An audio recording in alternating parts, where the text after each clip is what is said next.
Panchami N Bhat ವಡ್ಡಿನಗದ್ದೆ ಇವರಿಂದ ಪ್ರಾರ್ಥನೆ.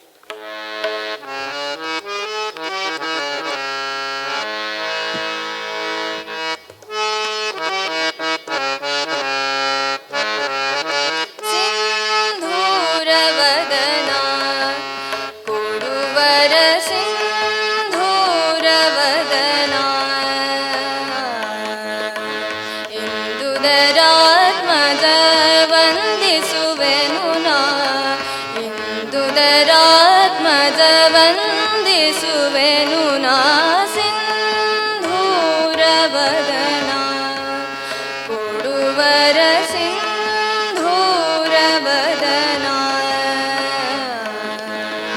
ಮುದ ಮುನಿ ಮತಾಂಬುದಿ ಚಂದಿರ ಮುದ ಮುನಿ ಮತಾಂಬುದಿ ಚಂದಿರ ಬುಧ ಜನ ಪ್ರಸಂಗದಿ ಭವಹರ ಬುಧ ಜನ ಪ್ರಸಂಗದಿ ಭವಹರ ಮಧು ವಿರೋಧಿಯ ಕಥಾಮೃತ ಶ್ರವಣದಿ ಮಧು ವಿರೋಧಿಯ ಕಥಾಮೃತ ಶ್ರವಣದಿ ಒದಗಿಸು ಮಮ ಸುಜ್ಞಾನ ಮನಸಲಿ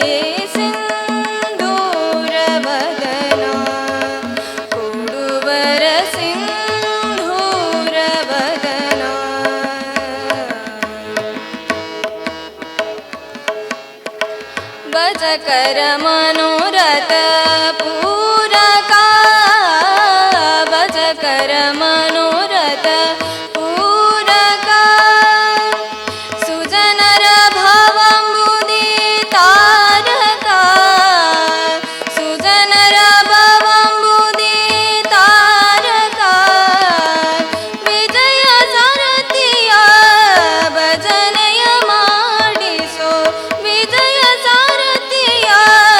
ಭಜನೆಯ ಮಾಡಿಸೋ ರುಜಿನ ವಾರಿದಿ ಕುಂಭವ ಸಂಭವ ಸಿಂಧೂರವದನ ಕೊಡುವರ ಸಿಂಧೂರವದನ.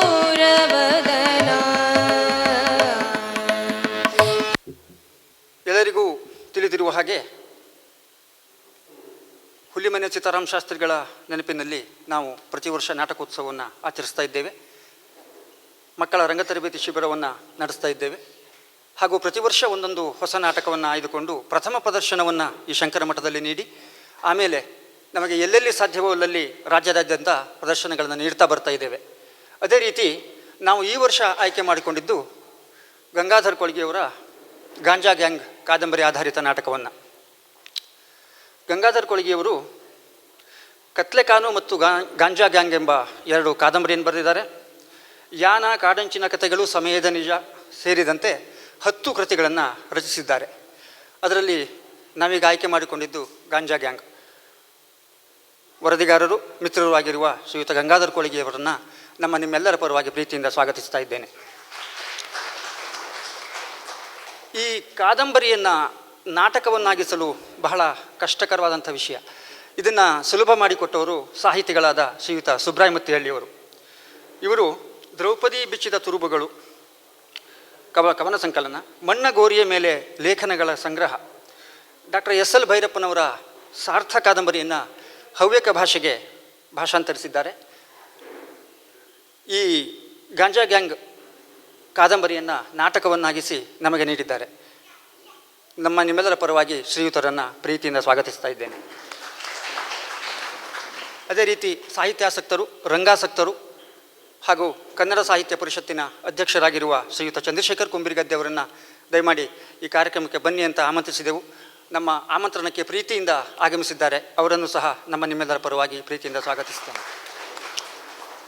ಸಾಂಸ್ಕೃತಿಕ ಚಟುವಟಿಕೆಗಳಿಗೆ ಬೆನ್ನೆಲುಬಾಗಿ ನಿಂತಿರುವವರು. ಯಾಕೆಂದರೆ ನಾವು ರಂಗಸೌಗಂಧ ಇರಲಿ, ಒಡ್ಡೋಲಗ ಇರಲಿ, ಇಲ್ಲಿ ಒಂದು ಆಶ್ರಯ ತಾಣವಾಗಿ ನಮಗೆ ದೊರಕಿದ್ದು ಶಂಕರ ಮಠ. ನಮಗೆ ಸದಾ ನಮ್ಮ ಬೆನ್ನು ತಟ್ಟಿ ಪ್ರೋತ್ಸಾಹಿಸುತ್ತಿರುವ ಶ್ರೀಯುತ ವಿಜಯ ಹೆಗಡೆ ದೊಡ್ಡಮನೆಯವರನ್ನು ನಿಮ್ಮೆಲ್ಲರ ಪರವಾಗಿ ಪ್ರೀತಿಯಿಂದ ಸ್ವಾಗತಿಸ್ತೇನೆ. ಹಾಗೂ ಮಾಧ್ಯಮ ಸ್ನೇಹಿತರುಗಳು ಆಗಮಿಸಿದ್ದಾರೆ. ಶ್ರೀಯುತ ಸುಜಯ್ ಭಟ್ ಬೆಳಗಿ, ಮುತ್ತಿಗೆ ಹಾಗೂ ನಿತಿನ್ ಮತ್ತು ನಾಗರಾಜ್ ಭಟ್ಕೆಕಾರ್ ಅವರು, ಹೀಗೆ ಎಲ್ಲ ಮಾಧ್ಯಮ ಮಿತ್ರರುಗಳನ್ನು ಪ್ರೀತಿಯಿಂದ ಸ್ವಾಗತಿಸ್ತೇನೆ. ಹಾಗೆ ಆಗಮಿಸಿದ ಎಲ್ಲ ಗಣ್ಯರನ್ನು ಪ್ರೀತಿಯಿಂದ ಸ್ವಾಗತಿಸಿ ನನ್ನೆರಡು ಮಾತುಗಳನ್ನು ಮುಗಿಸ್ತೇನೆ. ನಮಸ್ಕಾರ. ಧನ್ಯವಾದಗಳು. ಈಗ ಕಾರ್ಯಕ್ರಮದ ಉದ್ಘಾಟನೆಯನ್ನು ಡೋಲು ಬಾರಿಸುವ ಮುಖಾಂತರ ಉದ್ಘಾಟಿಸಬೇಕು ಅಂತ ನಮ್ಮ ವೇದಿಕೆಯ ಮೇಲಿರುವ ಎಲ್ಲ ಗಣ್ಯರನ್ನು ವಿನಂತಿಸಿಕೊಳ್ತಾ ಇದ್ದೀನಿ.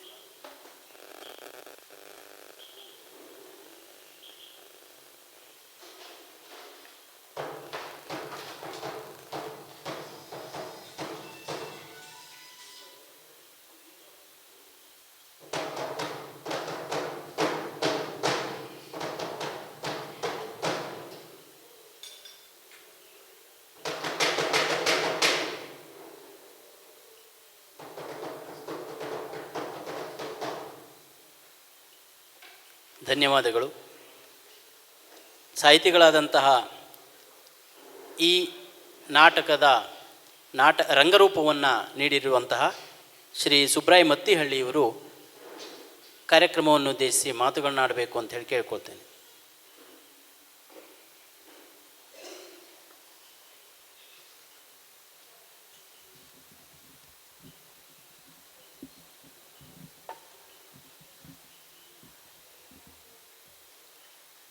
ಆಂಗಿಕಂ ಭುವನಂ ಯಸ್ಯ ವಾಚಿಕಂ ಸರ್ವವಾಂಗ್ಮಯಂ ಆಹಾರ್ಯಂ ಚಂದ್ರತಾರಾದಿ ತಂ ವಂದೇ ಸಾತ್ವಿಕಂ ಶಿವಂ. ಆಕಾಶವನ್ನೇ ತನ್ನ ಆಭರಣವನ್ನಾಗಿಸಿಕೊಂಡಂತಹ, ಭೂಮಿಯನ್ನೇ ತನ್ನ ದೇಹವನ್ನು ಆಗಿಸಿಕೊಂಡಂತಹ, ಈ ಭೂಮಿಯ ಮೇಲಿನ ಎಲ್ಲ ಧ್ವನಿಯನ್ನು ತನ್ನ ಭಾಷೆಯನ್ನಾಗಿಸಿಕೊಂಡಂತಹ ನಾಟ್ಯ ಶಿವನಿಗೆ ನಮಸ್ಕಾರ ಅಂತ ನಮ್ಮ ಭಾರತೀಯ ರಂಗಭೂಮಿಯ ಮೊಟ್ಟ ಮೊದಲ ನಾಂದಿ ಪದ್ಯ ಇದು. 2-2.5 ಸಾವಿರ ವರ್ಷಗಳಷ್ಟು ಕಾಲದಿಂದ ಬೆಳೆದು ಬಂದಿರುವಂತಹ ನಮ್ಮ ಈ ರಂಗಭೂಮಿ ಏನಿದೆಯಲ್ಲ, ಆ ರಂಗಭೂಮಿ ಇವತ್ತು ವಿಚಾರ ಮಾಡಿದರೆ ರಂಗಭೂಮಿಯ ಉದ್ದೇಶ ಸಫಲ ಆಗ್ತಾ ಇದೆಯೇ? ಬದುಕು ರಂಗದಿಂದ ಹತ್ತಿರವ ಅಥವಾ ದೂರವೋ? ಇಡೀ ಸಮುದಾಯದ ಮನೋಭಾವ ಸಂಸ್ಕೃತಿಯಿಂದ ದೂರ ಆಗ್ತಾ ಆಗ್ತಾ ಹಣದ ಹಿಂದೆ ಹೊರಟು ಹೋಗಿರುವಂತಹ ಸಂದರ್ಭದಲ್ಲಿ ಒಂದು ಪುಟ್ಟದಾದಂತಹ ಕ್ರಾಂತಿಕಾರಕವಾದಂತಹ ಒಂದು ಕ್ಷಣವನ್ನು ನಾವು ಇವತ್ತಿಲ್ಲಿ ಕಾಣ್ತಾ ಇದ್ದೇವೆ. ನಮ್ಮೆಲ್ಲರ ಬದುಕು ಒಂದು ರೀತಿಯ ವಿಚಿತ್ರವಾಗಿದೆ. ನಮ್ಮ ಅಂಗೈಯಲ್ಲಿ ಇಡೀ ಜಗತ್ತು ಕಾಣಿಸ್ತಾ ಇದ್ದರೆ, ಅಂಗೈ ಮತ್ತು ನಾವು ಒಂಟಿಯಾಗಿ ಬದುಕ್ತಾ ಇರುವಂತಹ ಸಂದರ್ಭ. ಮನುಷ್ಯರಲ್ಲಿರುವಂತಹ ಪ್ರೀತಿಯ ಬದಲು ವ್ಯಾಪಾರದ ಹಂತದ ಸಂಬಂಧಗಳು ಬೆಳೀತಾ ಇರೋ ಈ ಸಂದರ್ಭದಲ್ಲಿ ಮತ್ತೆ ನಾವು ಸಂಸ್ಕೃತಿಯ ಧ್ಯಾನಕ್ಕೆ ಕೂಡಿರಬೇಕೇನೋ ಅಂತ ಅನ್ನಿಸ್ತದೆ. ನಮ್ಮ ಪರಂಪರೆಯಲ್ಲಿ ಭರತ ಮುನಿಯಿಂದ ಪ್ರಾರಂಭವಾಗಿ ಇಡೀ ಜಗತ್ತಿಗೆ ನೀಡಿದ ಸಂದೇಶ ಶಿವನ ಮೂಲಕ ಸಂಸ್ಕೃತಿಯನ್ನು, ಕಲೆಯನ್ನು, ಆ ಕಲೆಯ ಮೂಲಕ ನಾವು ಪ್ರಭುತ್ವಕ್ಕೆ, ಸಮುದಾಯಕ್ಕೆ ಒಂದು ಹಂತದ ಸಾತ್ವಿಕ ಪ್ರತಿಭಟನೆಯ ಮೂಲಕ ಒಂದು ಸಂದೇಶವನ್ನು ನೀಡುವ ಸಮರ್ಥವಾದ ಕೆಲಸ ಈ ಕಲೆಯ ಮೂಲಕ, ರಂಗದ ಮೂಲಕ ಆಗಬೇಕಾಗಿತ್ತು. ಆದರೆ ಒಂದು ಹಂತದ ನಿರಾಶೆ ಅಂದರೆ ಎಲ್ಲರ ಅಂಗೈಯಲ್ಲಿ ರಂಜನೆ ಬಂದಿದ್ದರಿಂದ ಇಂತಹ ಸಾಮುದಾಯಿಕ ಚಟುವಟಿಕೆ ದೂರ ಆಯಿತು. ಕನ್ನಡಿ ನಮ್ಮ ಮುಖವನ್ನು ನೋಡಿಕೊಳ್ಳಿಕ್ಕೆ ಹೇಗೋ ರಂಗಭೂಮಿ ಇಡೀ ಸಮಾಜದ ಮುಖವನ್ನು ನೋಡಿಕೊಳ್ಳುವ ಕನ್ನಡಿ ಅದು. ಅಂತಹ ಒಂದು ಕನ್ನಡಿಯನ್ನು ನಾವು ಚೂರಾಗಿಸ್ತಾ ಇದ್ದೇವೆ. ಅಂಥ ಸಂದರ್ಭದಲ್ಲಿ ಇವತ್ತು ನಮ್ಮ ಇಡೀ ಜಿಲ್ಲೆ ಒಳಗೆ ಸಾಂಸ್ಕೃತಿಕವಾಗಿ ಒಂದು ರಂಗಚಲನೆ, ಒಂದು ರಂಗ ಸಂವೇದನೆ ಏನಾದರೂ ಜೀವಂತವಾಗಿದೆ ಅಂದರೆ ಅದು ಸಿದ್ದಾಪುರದ ಈ ಸಂವೇದನೆ ಉಂಟಲ್ಲ, ಇದಕ್ಕೆ 106 ವರ್ಷದ ಇತಿಹಾಸ ಇದೆ. ಇಡೀ ದೇಶದಲ್ಲಿ ಒಂದು ತಾಲೂಕು ಕೇವಲ ಮಹಿಳೆಯರ ಮೂಲಕ 250-300 ಮಹಿಳೆಯರು ಸ್ವಾತಂತ್ರ್ಯ ಹೋರಾಟದಲ್ಲಿ ಪಾಲ್ಗೊಂಡಿದ್ದು ಇಡೀ ದೇಶದ ಒಂದು ದಾಖಲೆ. ಅಂತಹ ಒಂದು ಪವಿತ್ರವಾದ ಮಣ್ಣಿನಲ್ಲಿ ಇವತ್ತು ರಂಗದ ಚಲನೆಯ ಮೂಲಕ, ರಂಗಕ್ರಾಂತಿಯ ಮೂಲಕ ಇಲ್ಲಿ ನಡೆಸ್ತಾ ಇರುವಂತಹ ಚಟುವಟಿಕೆ ಏನಿದೆಯಲ್ಲ ನಮ್ಮ ಯುವ ಸಮುದಾಯ, ಅದಕ್ಕೆ ಮೊಟ್ಟ ಮೊದಲು ನಾನು ನನ್ನ ಧನ್ಯವಾದವನ್ನು ಸಲ್ಲಿಸ್ತಾ, ಈ ಗಾಂಜಾ ಗ್ಯಾಂಗ್ ಅನ್ನುವಂತಹ ಒಂದು ಅದ್ಭುತವಾದ ಕಾದಂಬರಿ, ಪುಟ್ಟ ಕಾದಂಬರಿ, ಆದರೆ ಅತ್ಯಂತ ವಾಸ್ತವವಾದಿ ಒಂದು ಬಹುದೊಡ್ಡ ಸಮಸ್ಯೆಯನ್ನು ತನ್ನ ಒಡಲೊಳಗೆ ಇಟ್ಕೊಂಡು ಅತ್ಯಂತ ಗಂಭೀರವಾಗಿ ಸೃಷ್ಟಿ ಮಾಡಿದಂತಹ ಕಾದಂಬರಿ ಅದು. ಸುಮಾರು 90ರ ದಶಕದಲ್ಲಿ ನಮ್ಮ ಸಿದ್ದಾಪುರ ತಾಲೂಕಿನ ಶರಾವತಿ ಕಣಿವೆಯ ಒಳಗೆ ನಡೆದಿರುವಂತಹ ಒಂದು ಗಾಂಜಾ ಬೆಳೆಯನ್ನು ತೆಗೆಯುವಂತಹ ಅದು ಬೇರೆ ರಾಜ್ಯದಿಂದ ಬಂದು ಎಕರೆಗಟ್ಟಲೆ ಇಲ್ಲಿ ಗಾಂಜಾವನ್ನು ಬೆಳೆದು ವ್ಯಾಪಾರಕ್ಕೆ ಹಿಡಿದಂತಹ ಒಂದು ಪ್ರಕ್ರಿಯೆ ಏನಿದೆಯಲ್ಲ, ಅದನ್ನು ಮೊಟ್ಟ ಮೊದಲು ಸಮುದಾಯದ ಜನರ ಗಮನಕ್ಕೆ ತಂದವರು ಗಂಗಾಧರ ಕೊಳಗಿಯವರು, ಅದರ ಜೊತೆಗೆ ಅವರ ಸಂಗಡಿಗರು. ಅಂತಹ ಒಂದು ಭ್ರಷ್ಟಾತಿ ಭ್ರಷ್ಟ ಅದು ಇವತ್ತು ರಿಸರ್ವ್ ಫಾರೆಸ್ಟ್ ಒಳಗೆ ನಮ್ಮಂತಹ ಸಾಮಾನ್ಯರು ಕೂಡ ಪರ್ಮಿಷನ್ ಇಲ್ಲದೆ ಹೋಗುವಾಗಿಲ್ಲ. ಅರಣ್ಯ ಕಾನೂನು ಅಷ್ಟು ಸ್ಟ್ರಿಕ್ಟ್ ಆಗಿದೆ. ಅಂತಹ ಸಂದರ್ಭದಲ್ಲಿ ನೂರಾರು ಜನ ಎಕರೆಗಟ್ಟಲೆ ಜಾಗದಲ್ಲಿ ಗಾಂಜಾವನ್ನು ಬೆಳೆದು ಬಹುದೊಡ್ಡ ಉದ್ಯಮವನ್ನು ಸೃಷ್ಟಿ ಮಾಡಿದರೆ ಹಿನ್ನೆಲೆಯಲ್ಲಿ ರಾಜಕೀಯ ಇದೆ, ನಮ್ಮ ಜನಸಾಮಾನ್ಯರ ಅಲಕ್ಷ್ಯ ಇದೆ, ಪರಿಸರದ ಮೇಲಿನ ಅಶ್ರದ್ಧೆ ಇದೆ, ಅಲಕ್ಷ್ಯ ಇದೆ.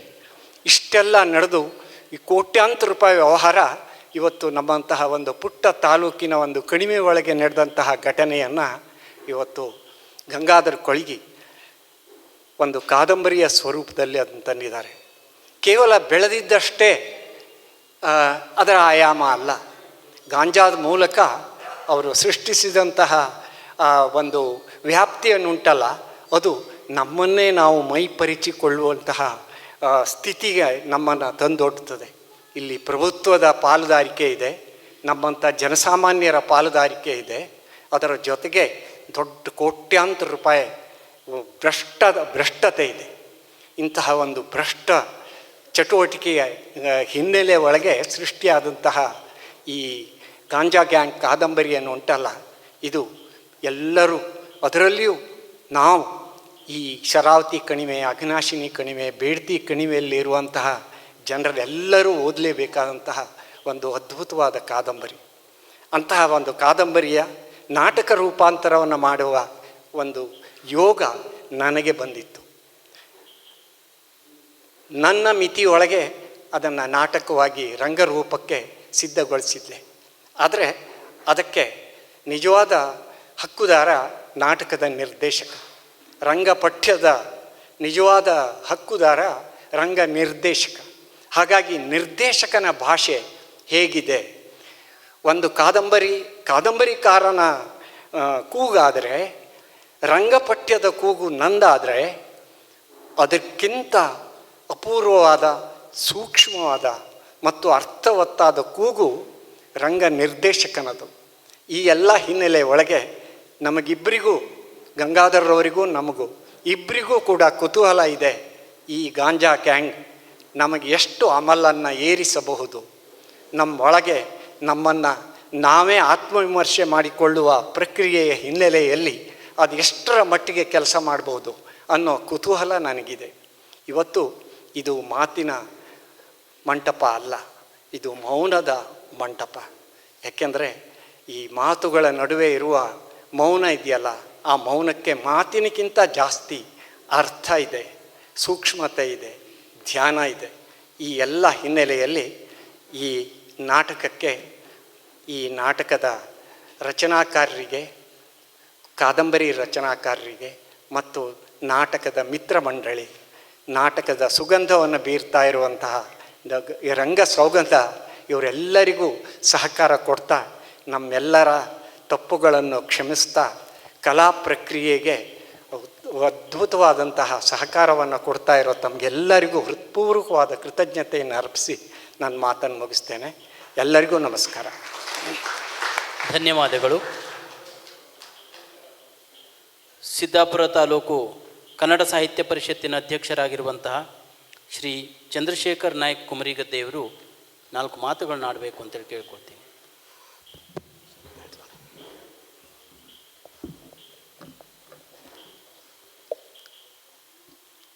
ಸುಂದರ ಸಮಾರಂಭದ ವೇದಿಕೆ ಮೇಲಿದ್ದಂಥ ಹಿರಿಯರಾದ ಸುಬ್ರಾಯ ಮತ್ತೇಳಿಯವರೇ, ಗಂಗಾಧರ ಕೊಳಗೆಯವರೇ, ಆತ್ಮೀಯರಾದಂಥ ರಂಗಕರ್ಮಿ ಗಣಪತಿ ಹೆಗಡೆ ಹುಲಿಮನೆಯವರೇ, ಗಣಪತಿ ಹೆಗಡೆ ಹುಲಿಮನೆಯವರು ಈ ರಂಗಭೂಮಿ ಕ್ಷೇತ್ರದಲ್ಲಿ ಹಲವಾರು ವರ್ಷಗಳಿಂದ ಕೆಲಸ ಮಾಡ್ತಾ ಇದ್ದಾರೆ. ಅವರ ನಾಟಕಗಳ ನೋಡಿ ಒಳ್ಳೆಯ ರಂಗ ನಿರ್ದೇಶಕರು ಎನ್ನುವಂಥ ಒಂದು ಹೆಗ್ಗಳಿಕೆಯನ್ನು ಗಳಿಸಿದಂಥವರು. ಅವರ ನಾಟಕಗಳನ್ನು ಸದಾ ನೋಡ್ತಾ ಇರುವಂಥವನು. ನಾನು ಸಹ ಅವರ ಪ್ರೇಕ್ಷಕ. ಒಂದು ವಿಷಯ ಅಂದರೆ, ವೃತ್ತಿ ರಂಗಭೂಮಿ ನಿಮಗೆಲ್ಲರಿಗೂ ಗೊತ್ತಿರುವ ಹಾಗೆ ಕರ್ನಾಟಕದಲ್ಲಿ ರಂಗಭೂಮಿಯ ಇತಿಹಾಸ ಈಗ ಸರ್ ಹೇಳ್ದಂಗೆ 25-30 ಸಾವಿರ ವರ್ಷಗಳ ಗ್ರೀಕ್ ರಂಗಭೂಮಿಯ ಇತಿಹಾಸದಿಂದ ನಮ್ಮ ಕನ್ನಡ ರಂಗಭೂಮಿಗೆ ಮೈಸೂರು ಅರಸರ ಕಾಲದಲ್ಲಿ ಅಂತ ಕಾಣಿಸ್ತದೆ. ಪಾರ್ಸಿ ರಂಗಭೂಮಿ ಒಂದು ಇಲ್ಲಿಗೆ ಬಂದಾವಾಗ 150 ವರ್ಷ ಪಾರ್ಸಿ ರಂಗ ಕಲಾವಿದರು ನಮ್ಮ ಕರ್ನಾಟಕಕ್ಕೆ ಬಂದೊಂದು ಪ್ರದರ್ಶನ ಕೊಡುವಂಥ ಸಂದರ್ಭದಲ್ಲಿ ಮೈಸೂರು ಅರಸರು ನಾವ್ಯಾಕೆ ಈ ಥರ ನಾಟಕ ಇದನ್ನು ಮಾಡಬಾರ್ದು, ವೃತ್ತಿ ರಂಗಭೂಮಿ ನಾಟಕ ಕಂಪನಿಗಳನ್ನು ಮಾಡಬಾರ್ದು ಅಂತ ಒಂದು ವಿಚಾರ ಬಂದಾವಾಗ ಅವರು ನಮ್ಮ ಕರ್ನಾಟಕದಲ್ಲಿ ಮೈಸೂರು ರಾಜರು ಉತ್ತೇಜನ ನೀಡಿ ರಂಗಭೂಮಿಗೆ ಒಂದು ಪ್ರೋತ್ಸಾಹವನ್ನು ಕೊಟ್ಟರು. ಮತ್ತೆ ಒಂದು ವಿಶೇಷ ಅಂದರೆ, ಗುಬ್ಬಿ ವೀರಣ್ಣನವರ ನಾಟಕ ಕಂಪನಿ ಅವ್ರಿಗೆ ಗೊತ್ತಿರ್ಬೋದು. ಅವರು ಯಾವ ರೀತಿ ಇಲ್ಲಿ ಅಂದರೆ ಕ್ಷೇತ್ರದಲ್ಲಿ ನಾಟಕ ಕ್ಷೇತ್ರದಲ್ಲಿ ಉತ್ತುಂಗಕ್ಕೆ ಏರಿದ್ರು ಅಂತ. ಒಬ್ಬ ನಾಟಕ ಕಂಪನಿಯ ಗೇಟ್ ಕಾಯುವಂಥ ಹುಡುಗ ಕೊನೆಗೆ ಒಂದು ನಿರ್ದೇಶಕನಾಗ್ತಾನೆ, ಒಬ್ಬ ಕಲಾವಿದನಾಗ್ತಾನೆ ಅನ್ನೋದು, ಒಂದು ಉಚ್ಛ್ರಾಯ ಸ್ಥಿತಿಗೆ ಬರ್ತಾನೆ ಅನ್ನೋದು ಒಂದು ವಿಶೇಷವಾದಂಥ ಸ್ಥಾನ. ಪ್ರೇಕ್ಷಕರೇ, ಮತ್ತೊಂದು ವಿಚಾರ ಅಂತ ಅಂದರೆ, ನಾಟಕ ಅಂದರೆ ಯಾವ ರೀತಿ ಇರಬೇಕು ಅನ್ನೋದು ನಾನೊಂದು 2 ಮಾತಲ್ಲಿ ಮುಗಿಸ್ತೇನೆ. ಹಿರಿಯರು ಹೇಳಿದ ಹಾಗೆ, ನಾಟಕ ಒಂದು ರಂಗಭೂಮಿಯಲ್ಲಿ ಒಂದು ನಾಟಕವನ್ನು ಪ್ರದರ್ಶಿಸಬೇಕು ಅಂದ್ರೆ ನಾಟಕ ಅಂತ ಆದರೆ ಮನೋರಂಜನೆಯನ್ನು ನೀಡುವಂಥದ್ದಾಗಿರಬೇಕು, ಒಂದು ವಿಶೇಷ. ಇನ್ನೊಂದು, ನಮ್ಮ ಸಾಂಸ್ಕೃತಿಕ ಪರಂಪರೆಯನ್ನು ಮುಂದಿನ ತಲೆಮಾರಿಗೆ ತಿಳಿಸುವಂತಿರಬೇಕು. ಮೂರನೇದಾಗಿ ಒಂದು ಸಂದೇಶವನ್ನು ನೀಡುವಂಥದ್ದಾಗಿರಬೇಕು. ನಾಟಕ ಅಂದರೆ 3 ಅಂಶಗಳನ್ನು ಕೂಡಿರ್ತದೆ. ನಾವು ಈ ಒಂದು ವೃತ್ತಿ ರಂಗಭೂಮಿಗೆ ಹಿನ್ನೆಲೆಯಾಗಿ ಬಂದಂಥದ್ದು ನಮಗೆ ಗೊತ್ತಿರುವ ಹಾಗೆ ಜಾನಪದ ರಂಗಭೂಮಿ. ಜಾನಪದ ರಂಗಭೂಮಿ ಈ ನಮ್ಮ ಆಧುನಿಕ ರಂಗಭೂಮಿಗೆ ಪ್ರೇರಕವಾಗಿ ಬಂದಂಥದ್ದು. ನಮ್ಮ ಜಾನಪದರು ಈ ವಿಷಯಗಳನ್ನು ಅಂದರೆ ಯಾವುದೇ ವಿಚಾರಗಳಿಂದಿರ್ಬೋದು, ಮೌಖಿಕ ಪರಂಪರೆಯಿಂದ ಬಂದಂಥ ಈ ರಾಮಾಯಣ ಮಹಾಭಾರತ ವಿಷಯಗಳನ್ನು ಅವರು ಯಾವತ್ತೂ ಓದಿರಲಿಲ್ಲ, ಏನು ಮಾಡಲಿಲ್ಲ, ತಿಳ್ಕೊಂಡು ತಲೆಮಾರಿಗೆ ಅದನ್ನು ಪ್ರಸರಿಸ್ತಾ ಇದ್ದರು. ಆದರೆ ಅದರಲ್ಲಿ ಒಂದು ಅರ್ಥ ಇತ್ತು. ರಾಮನ ಆದರ್ಶವನ್ನು, ಕರ್ಣನ ರಾಜತ್ವವನ್ನು, ಬುದ್ಧನ ಶಾಂತಿಯನ್ನು, ಹಾಗೆ ಗಾಂಧಾರಿಯ ಪತಿವ್ರತಾತನವನ್ನು ಇವನ್ನೆಲ್ಲ ಅವರು ಕಲ್ತ್ಕೊಂಡ್ರು. ಆ ಮೂಲಕ ಈ ವೃತ್ತಿ ರಂಗಭೂಮಿಗೆ ಅಥವಾ ರಂಗಭೂಮಿಗೆ ಜಾನಪದ ರಂಗಭೂಮಿ ಮೂಲ ಪ್ರೇರಣೆಯಾಯಿತು.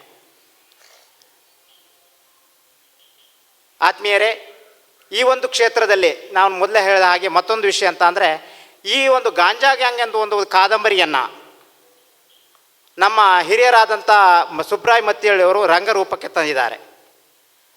ನಂದೊಂದು ವಿಷಯ ಅಂತ ಅಂದರೆ, ಯಾವ ಕೃತಿಕಾರ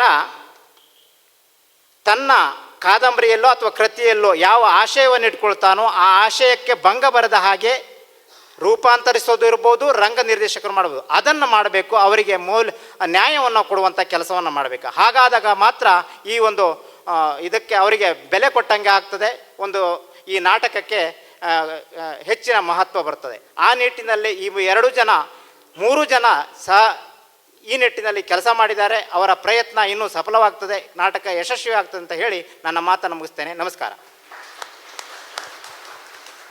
ಧನ್ಯವಾದಗಳು. ಗಾಂಜಾ ಗ್ಯಾಂಗ್ ಕಾದಂಬರಿಯ ಕರ್ತರಾದಂತಹ ಗಂಗಾಧರ ಕೊಳಗೆಯವರು 1-2 ಮಾತುಗಳನ್ನ ಆಡಬೇಕು ಅಂತೇಳಿ ಕೇಳ್ಕೊತೀನಿ.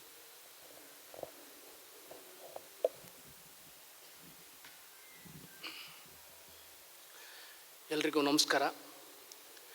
ವೇದಿಕೆ ಮೇಲಿರುವ ಆತ್ಮೀಯರೇ, ಸಭೆಯಲ್ಲಿ ಪಾಲ್ಗೊಂಡ ಪ್ರೇಕ್ಷಕ ಬಂಧುಗಳೇ, ಹಿರಿಯರಾದ ವಿಜಯ ಹೆಗಡೆ ದೊಡ್ಡಮನೆ ಸೇರಿದಂತೆ ಎಲ್ಲ ಹಿರಿಯರೇ, ನನ್ನ ಗಾಂಜಾ ಗ್ಯಾಂಗ್ ಕೃತಿಯ ಮರುಹುಟ್ಟು, ಮತ್ತೊಂದು ರೂಪದ ಹುಟ್ಟು ಇವತ್ತು ಆಗ್ತಾ ಇದೆ.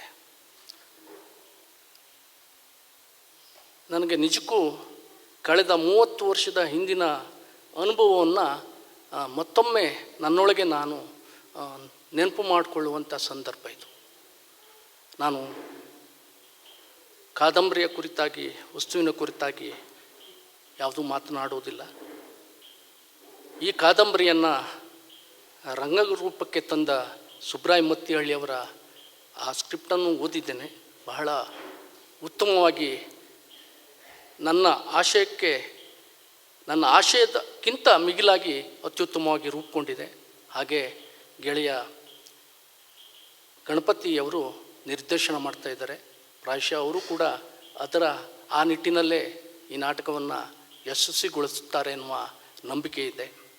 ನಾನು ಗಣಪತಿ ಹೆಗಡೆ ಅವರಿಗೆ ಈ ಕೃತಿಯ ಸಂಪೂರ್ಣ ಸ್ವಾತಂತ್ರ್ಯವನ್ನು ಅವ್ರಿಗೆ ಕೊಟ್ಟಿದ್ದೇನೆ, ಹೇಗೆ ಬೇಕಾದರೂ ಬದಲಾಯಿಸ್ಕೊಳ್ಳಿ ಅಂತ. ಯಾಕೆಂದರೆ ಸ್ವಲ್ಪ ಮಟ್ಟಿಗೆ ರಂಗಭೂಮಿಯ ಪರಿಚಯ ಇರುವ ನನಗೆ ಒಂದು ಕೃತಿಯನ್ನು ರಂಗಕ್ಕೆ ತರುವಾಗ ಯಾವ ರೀತಿಯ ಬಿಕ್ಕಟ್ಟುಗಳು ಎದುರಾಗ್ತವೆ, ಯಾವ ಸಮಸ್ಯೆ ತಲೆದೋರ್ತದೆ ಅನ್ನೋದು ಗೊತ್ತಿರೋದ್ರಿಂದ ನಾನು ಅವರಿಗೆ ಸಂಪೂರ್ಣ ಸ್ವಾತಂತ್ರ್ಯವನ್ನು ಕೊಟ್ಟಿದ್ದೇನೆ. ಮೊಬೈಲ್ ಇಲ್ಲದ, ಇಂಟರ್ನೆಟ್ ಇಲ್ಲದ ಕಾಲದಲ್ಲಿ ನಡೆದ ಕತೆ ಇದು ನನ್ನ ಸ್ವಂತ ಅನುಭವದ ಕತೆ. ಆದರೆ ಈ ತಾಲೂಕಿನಲ್ಲಿ ನಡೆದದ್ದಲ್ಲ, ಅದು ಮತ್ತೊಂದು ತಾಲೂಕಿನಲ್ಲಿ ಪಶ್ಚಿಮ ಘಟ್ಟದ ಗೊಂಡಾರಣ್ಯದ ನಡುವೆ ನಡೆದದ್ದು.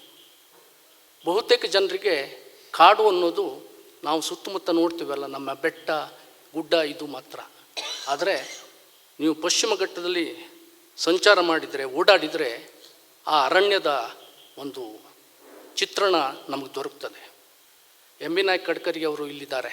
ಅವರು ಗಾಡಿಗಳರ ಜೊತೆಗೆ ಪಶ್ಚಿಮ ಘಟ್ಟದಲ್ಲಿ ಕೆಲಸ ಮಾಡಿದವರು.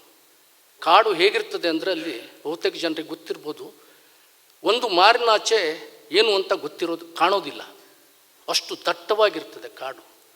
ಕಾಡಿನಲ್ಲಿ ದಾರಿಗಳಿಲ್ಲ, ಕಾಲ್ದಾರಿಗಳು ಮಾತ್ರ. ಅಲ್ಲಿ ವಾಸಿಸುವವರು ಮಾತ್ರ ಆ ಕಾಲ್ದಾರಿಗಳ ಬಗ್ಗೆ ಗೊತ್ತಿರೋರಾಗಿರ್ತಾರೆ.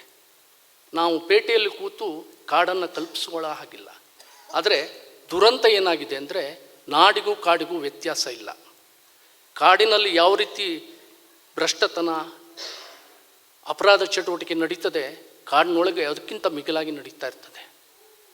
ಕಾಡನ್ನು ಹೇಗೆ ಕಬಳಿಸ್ತಾ ಇದ್ದಾರೆ ಅಂದರೆ, ಇವತ್ತಿಗೂ ಕೂಡ, ಈಗಲೂ ಕೂಡ ನಾರು, ಬೇರು, ತೊಗಟೆ, ಸೊಪ್ಪು, ಕಾಳು, ಕಾಯಿ ಎಲ್ಲವನ್ನೂ ಕೂಡ ಅದು ಹೆಂಗೆ ಅಂದರೆ, ನಾನು ಅದ್ರ ಬಗ್ಗೆ ನಾನು ಸ್ವಲ್ಪ ಕೆಲಸ ಮಾಡಿದ್ದೇನೆ.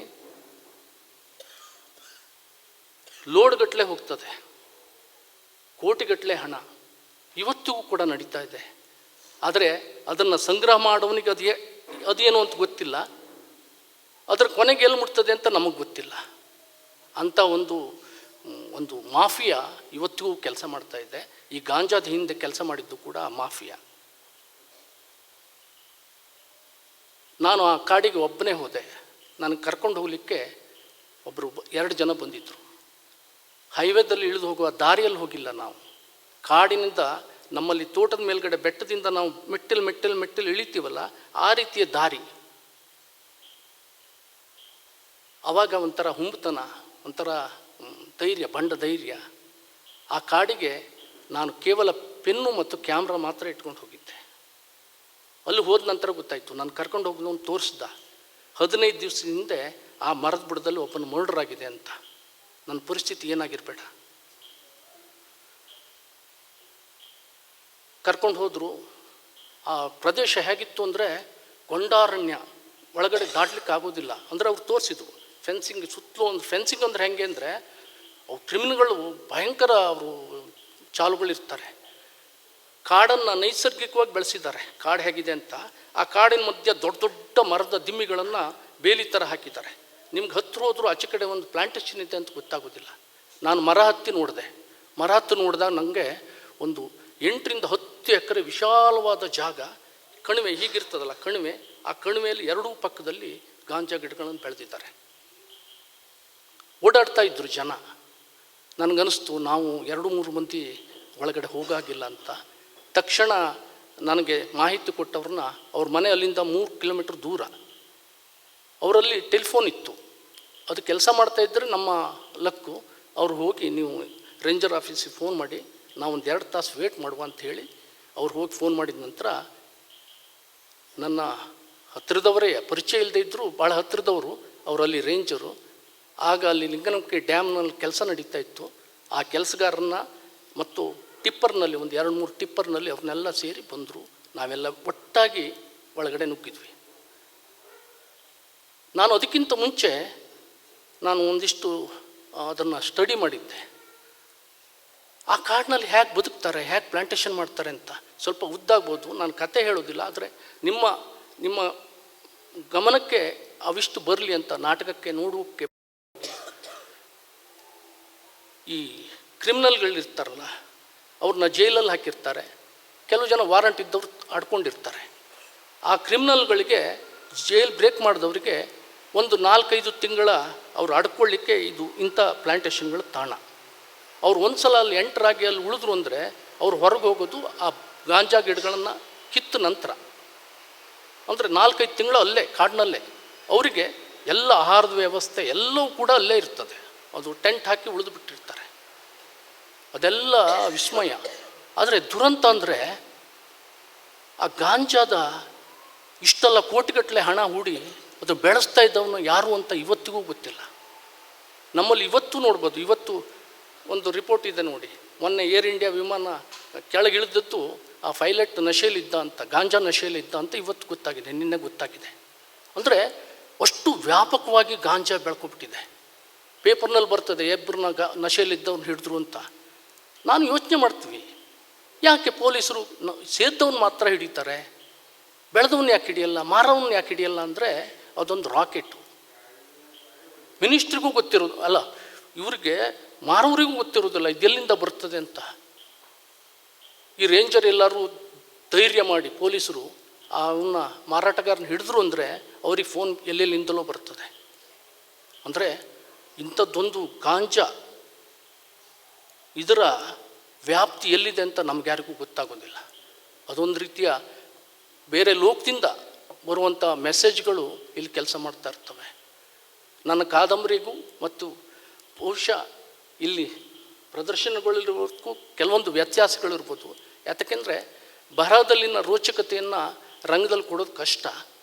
ಅವರು ಕೊಡ್ತಾರೆ ಬಿಡಿ, ಅವರು ರಂಗಭೂಮಿಯಲ್ಲಿ ಪರಿಣಿತರಾದವರು.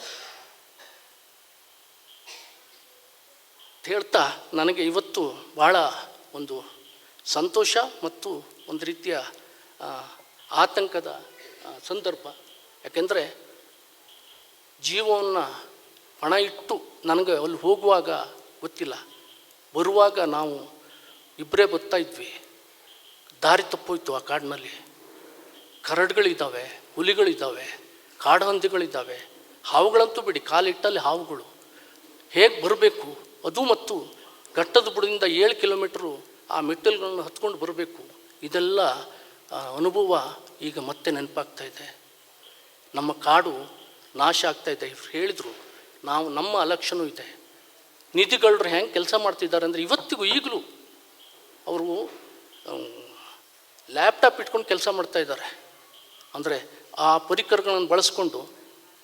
ನಮ್ಗೆ ಗೊತ್ತು, ಇಲ್ಲಿ ಚಂದ್ರಗುತ್ತಿ ಗುಡ್ಡದ ಸಾಲು ಇದೆಯಲ್ಲ, ಆ ಸಾಲು ಮಧ್ಯೆ ಒಂದು ಕಣಿವೆ ಇದೆ. ಬ್ರಿಟಿಷ್ ಕಾಲದಲ್ಲಿ ದರೋಡೆಕೋರನ್ನ ಅವರು ಬಗ್ಬಿಡಿದ್ರು. ಆ ದರೋಡೆಕೋರರ ಜಾಗ ಅದಾಗಿತ್ತು. ಇವತ್ತು ಆ ಜಾಗ ಹೇಗಿದೆ ಅಂದರೆ ಒಂಟಿಯಾಗಿ ಹೋಗ್ಲಿಕ್ಕೆ ಸಾಧ್ಯನೇ ಇಲ್ಲ. ಆ ಜಾಗದ ಕುರಿತಾಗಿ ಅದನ್ನು ನಿಧಿ ತೆಗಿಲಿಕ್ಕೆ ಹೊರಗಡೆಯಿಂದ ಬಂದು ಕೆಲಸ ಮಾಡ್ತಾಯಿದ್ದಾರೆ. ಇಂಥದ್ದೆಲ್ಲ ನಾವು ನಾಡಿನಲ್ಲಿ ಕೂತ ಜನಗಳಿಗೆ ಕಾಡಿನಲ್ಲಿ ಆಗ್ತಾ ಇರೋದು ಗೊತ್ತಿಲ್ಲ. ನಾಡಿಗೆ ಕಾಡಿದ್ರೆ ಮಾತ್ರ ಬದುಕು. ಆ ಕಾಡು ನಮ್ಮೆಲ್ಲರದು. ನಾವು ಕೆಲವೊಂದು ಇಂಥ ಕ್ರಿಮಿನಲ್ ಚಟುವಟಿಕೆಗಳನ್ನು ನಮ್ಮ ಕೈಲಾದ ರೀತಿಯಲ್ಲಿ ಹತ್ತಿಕ್ಕುವ ಪ್ರಯತ್ನವನ್ನು ಮಾಡೋಣ ಅಂತ ಹೇಳ್ತಾ ನಾನು ಸ್ವಲ್ಪ ಜಾಸ್ತಿ ಮಾಡಿದೆ, ಅದಕ್ಕೆ ಮಾತಾಡಿದೆ. ದಯವಿಟ್ಟು ಕ್ಷಮಿಸಿ ಅಂತ ಹೇಳ್ತಾ ರಂಗ ನಿರ್ದೇಶಕರಿಗೂ ರಂಗ ತಂಡದವರಿಗೂ ನಾನು ನನ್ನ ಹೃದಯಪೂರ್ವಕ ಅಭಿನಂದನೆಗಳು ಸಲ್ಲಿಸ್ತಾ, ಪ್ರೇಕ್ಷಕರೆಲ್ಲ ತಾವು ಬಂದಿದ್ದೀರಿ, ತಮಗೂ ಕೂಡ ವಂದನೆಗಳು. ನಮಸ್ಕಾರ. ಧನ್ಯವಾದಗಳು.